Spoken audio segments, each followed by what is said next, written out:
मुगलों की अभिमानी घुड़की पल में पुकार हो जाती थी। जब तक वो अल्लाह कहते थे तलवार पार हो जाती।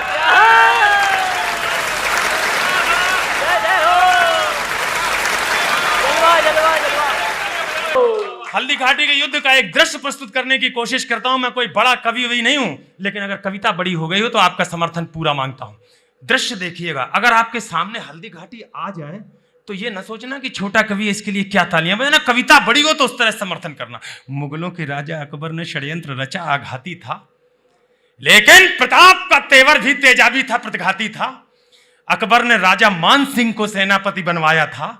रजपूती सेना के खिलाफ रजपूतों को भड़काया था। रणक्षेत्र बनी हल्दी घाटी, चतुरंग शत्रु अड़ी हुई, उसके खिलाफ थी राणा की बलिदानी सेना खड़ी हुई। इस बीच युद्ध का शंख बजा, ढोल बजे, मृदंग बजे, घड़ियाल बजे, घन घनन घन, जो झारू युद्धक जंग बजे, बज उठी तेग तरवार बजी, मुगदर बरछी करवार बजे, बंदूकों की शहनाई संग, तोपों के मुखर से तार बजे, दोधारी बाजी खन खन, छुइयां छम छम छम छाप बजी, झन झन जनाब झन झन रहा दुश्मन की गर्दन।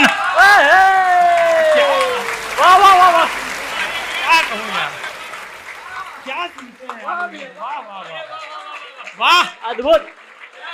क्या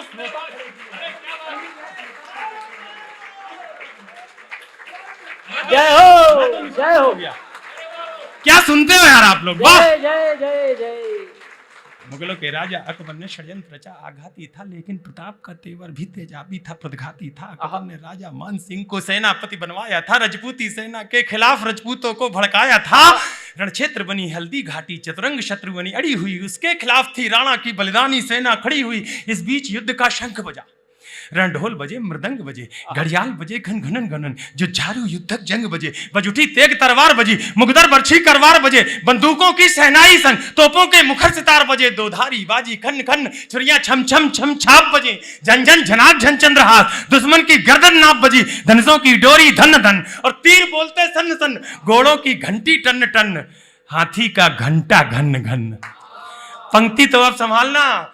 सिर कटकर गिर जाते थे जयमल राठौर और कल्ला राठौर। जो राजस्थान को जानते हैं उनसे कहना चाहता हूं, और कविता पढ़ूंगा तो पूरे मन से पढ़ूंगा, मैं कोई जल्दबाजी नहीं करूंगा, माफ करना। मैंने सबको खूब जी भर के सुना। जयमल राठौर, कल्ला राठौर, दो योद्धा, हल्दी घाटी का युद्ध। कल्ला राठौर का सिर कट गया, जयमल ने अपने कंधे पर बिठाला, दोनों के चारों हाथों में तलवारें थीं। मुगलिया सेना ये देख करके भ्रम में आ गई कि ये कौन सा देवता है जो चारों हाथों से युद्ध लड़ रहा है। आज भी आप राजस्थान जाइए तो जयमल और कल्ला राठौर की तस्वीरें, उनकी मूर्तियां मंदिरों में स्थापित हैं, उनको देवता मानते हैं राजस्थान के लोग। तब एक बड़ी पंक्ति पढ़ता हूं। सिर कटकर गिर जाते थे पर लोथें ही अड़ती रहती थी, और कहीं विलक धड़ से होकर बस बाजू लड़ती रहती थी, बस बाजू लड़ती रहती थी। अरे जिसको भगोड़ देता चेतक उसका बख्तर कट जाता था, जिसको भाला घुस जाता था, गुब्बारे सा फट जाता था। वो नीले घोड़े का सवार तूफान दिखाई देता था, जिस ओर निकल जाता चेतक शमशान दिखाई देता। वाह वाह वाह वाह वाह,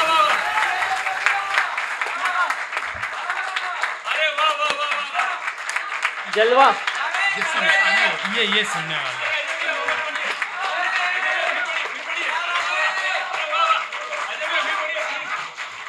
फिर पड़े भैया। वो नीले घोड़े का सवार तूफान दिखाई देता था, जिस ओर निकल जाता चेतक। मेरा मन है कि मैं एक कोशिश करूं और हल्दी घाटी से चेतक को इस हॉल में ले आऊं, और अगर आपको लगे कि कवि अपनी कोशिश में सफल रहा तो जरा उसके जो टाप है ना पैरों के, उनके साथ अपनी ताल मिलाना। वो नीले घोड़े का सवार तूफान दिखाई देता था, जिस ओर निकल जाता चेतक शमशान दिखाई देता था। टप टप टपाक टप टप टपाक टप टप टपाक टप टप टपाक टप टप टपाक टप टप टपाक टप टप टपाक टप टप टपाक पदचाप सुनाई देती थी। चेतक दिखता थोड़ी ना था, बस टाप सुनाई देती थी। थोड़ी था।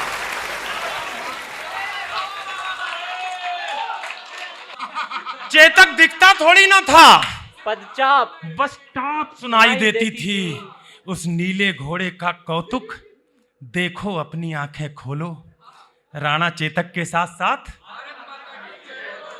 भैरव बन गया त्रिशूल। गीत का सबसे बड़ा बंद जो मेरे नजर में है वो आपके सामने प्रस्तुत करता हूं। भैरव बन गया त्रिशूल और दोधारी चंडा बन बैठी। फिर रक्त बीज बन गए मुगल, बरछी चामुंडा बन बैठी। बैरी को तक्षक थे प्रताप, फुंकार बन गया था चेतक।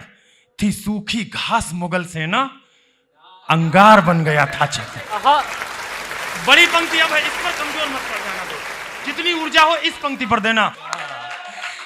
सुल्तान खां 7.5 फुट लंबा योद्धा, अकबर की सेना का दुर्धर्ष महायोद्धा।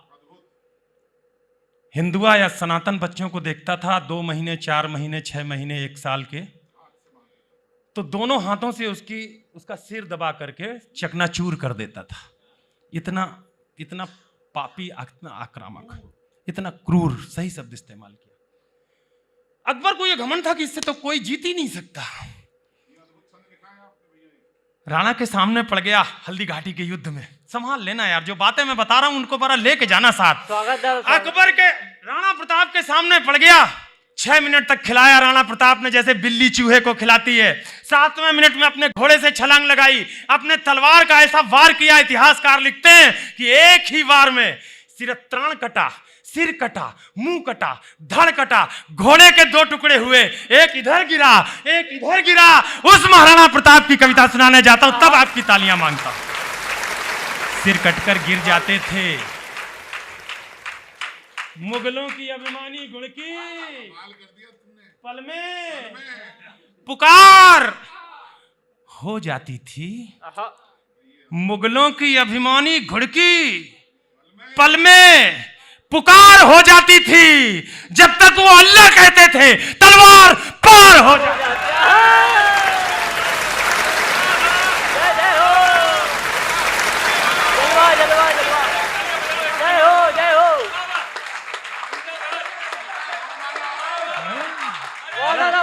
मुगलों की अभिमानी घुड़की पल में पुकार हो जाती थी।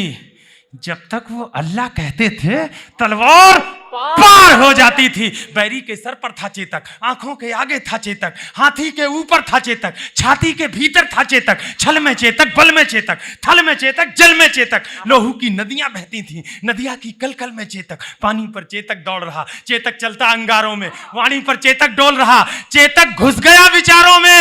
अरे राणा पर होता वार अगर, ये सारे कवि बैठे, दावे के साथ कहता हूं 1.5 पंक्ति पढ़ूंगा, आधी आप सब कहोगे। राणा पर होता वार अगर, पूरी कर देना अगर समझ में आ जाए, नहीं तो नाक कट जाएगी मेरी। राणा पर होता वार अगर तो तुरंत झुकाई देता था अपना चेतक। राणा पर होता वार अगर तो तुरंत झुकाई देता था। यदि यहां डूब जाता चेतक तो वहां दिखाई देता था। जय हो, जय हो। अभिनंदन करता हूं, अभिनंदन करता हूं। क्या सुनते हो आप लोग? सल्यूट करता हूं, प्रणाम करता हूं, अभिनंदन करता हूं। राणा पर होता वार अगर तो तुरंत झुकाई देता था। जो यहां डूब जाता चेतक वहां दिखाई। मेवाड़ विजय के रास्ते में खुद का तन रोड़ा बना दिया। पंक्ति ये भी बड़ी सी है। मेवाड़ विजय के रास्ते में खुद का तन रोड़ा बना दिया। चेतक योद्धा बन गया और मुगलों को घोड़ा बना दिया।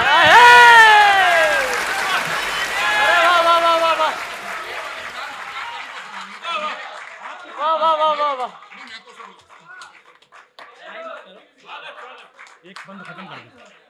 नहीं मैं बिल्कुल नहीं हो रहा, मजे ले रहा हूं। मेवाड़ विजय, मेवाड़ विजय के रास्ते में खुद का तन रोड़ा बना दिया। चेतक योद्धा बन गया और मुगलों को घोड़ा बना दिया। चेतक कहता रणचंडी से आओ, अपना खप्पर धो लो। राणा चेतक के साथ साथ भारत माता की जय बोलो। मुगल राणा के प्रबल प्रहारों का अंतिम बंद पढ़ता हूं कविता का। राणा के प्रबल प्रहारों का न तोड़ दिखाई देता था, न हल्दी घाटी में चेतक का जोड़ दिखाई देता था। संख्या बल में अकबर का दल राणा के दल से भारी था। हजारों घाव लगे थे पर राणा का हमला जारी था। घिर गया श्रगालों में नाहर, राणा को संकट बूझ गया। पर एक लिंग का हठीपूत दोधारी लेकर जूझ गया। इतने में झाला आ पहुंचे, झाला मन्ना जो जानते हैं परिचित होंगे। इतने में झाला आ पहुंचे, बोले राणा प्रस्थान करो, तुमसे कल को आशाएं हैं, कुछ उसका भी तो ध्यान करो। राणा बोले रण में झाला, मैं इंच इंच कट सकता हूं। ये शौर्य था राजस्थान का जो शब्दों में परिवर्तित हुआ। राणा बोले रण में झाला, मैं इंच इंच कट सकता हूं, पर पैज भवानी तुलजा की मैं कभी नहीं हट सकता।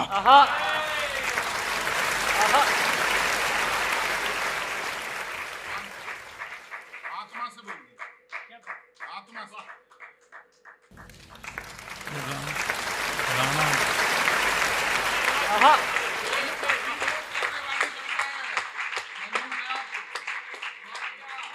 राणा बोले रण में झालो, मैं इंच इंच कट। एक भी पंक्ति में हिंदू मुसलमान नहीं, एक भी पंक्ति में भारत पाकिस्तान नहीं, एक भी पंक्ति में मोदी नहीं, एक भी पंक्ति में राहुल नहीं। अजय अंजाम पढ़ेंगे सिर्फ अपने पुरखों का पौरुष, उनका पराक्रम और अपने देश की आन बान और शान। इसके अलावा देशभक्ति का कोई काम नहीं। राणा बोले रण में झाला, मैं इंच इंच कट सकता हूं, पर पैज भवानी तुलजा की मैं कभी नहीं हट सकता हूं। तब एक लिंग का नाम लिया, दे घोर शपथ झाला बोले, दुश्मन का वार लिया खुद पर, होकर लथपथ झाला बोले, इनको मैं धूल चटा दूंगा, देखो तुम कल के बंगल को। झाला ने कसम दिलाई तो राणा चल निकले जंगल को। बढ़ते बढ़ते राणा मग में 21 गज का नाला आया, चेतक का तन था लस्त पस्त, लेकिन जैसे ज्वाला आया अपनी पूरी ताकत समेट, चेतक फल्लांग लगा बैठा, राणा की रक्षा करने को अंतिम छलांग लगा बैठा।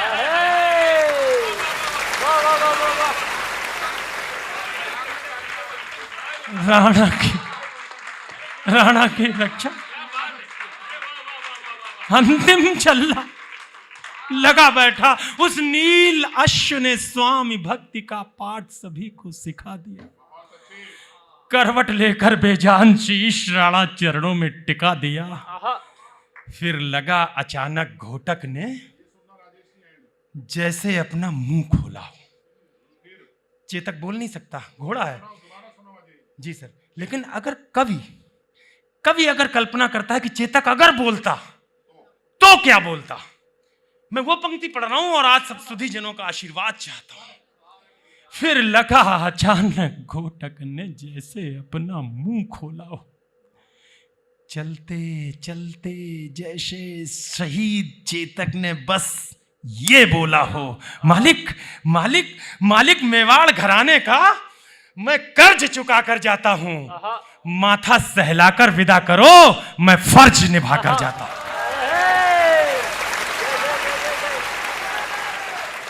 माथा सहलाकर विदा करो, मैं फर्ज निभाकर जाता हूं। चेतक मेरे बेटे भैया,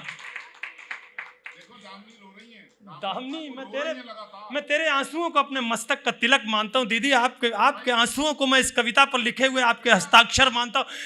चेतक मेरे बेटे भैया। हलाल वीर चीत्कार उठा। चेतक को बाहों में भरकर वो घायल शेर पुकार उठा। चेतक तेरी बलिदान कथा हिंदुस्तान भी गाएगा, गाएंगे श्याम नारायण भी, हर नौजवान भी गाएगा।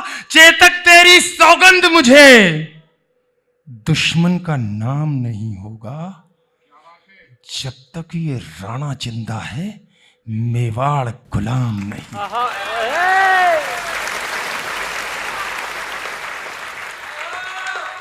एक पंक्ति आखिरी कविता की दोस्तों विदा करना इसी मन के साथ। स्वागत दादा, स्वागत। वो दिया जो चेतक ने मांगा, एक और दिया जो चेतक ने मांगा तो नहीं था, लेकिन राणा का मन था कि अपने सबसे प्रिय अश्व को मैं इससे भी बड़ी कोई सलामी दूं। और अगर हिंदुस्तान ने 600 साल तक राणा के उस वचन को निभाया हो, आज तक निभाया जा रहा हो, तो पूरा हिंदुस्तान राणा की इस सौगंध पर खड़े होकर के 5-5, 10-10 मिनट तालियां बजाता है। आज इंदौर कैसे सुनेगा मुझे पता नहीं, मैं अपनी कोशिश आपके चरणों में रखता हूं। राणा बोले, चेतक तेरी सौगंध मुझे दुश्मन का नाम नहीं होगा, जब तक ये राणा जिंदा है मेवाड़ गुलाम नहीं होगा। और एक वचन मेरा भी है, जिसकी प्रतिपूर्ति नहीं होगी, चेतक तेरे बगैर राणा की कोई मूर्ति नहीं। अरे वाह वाह वाह वाह वाह वाह वाह।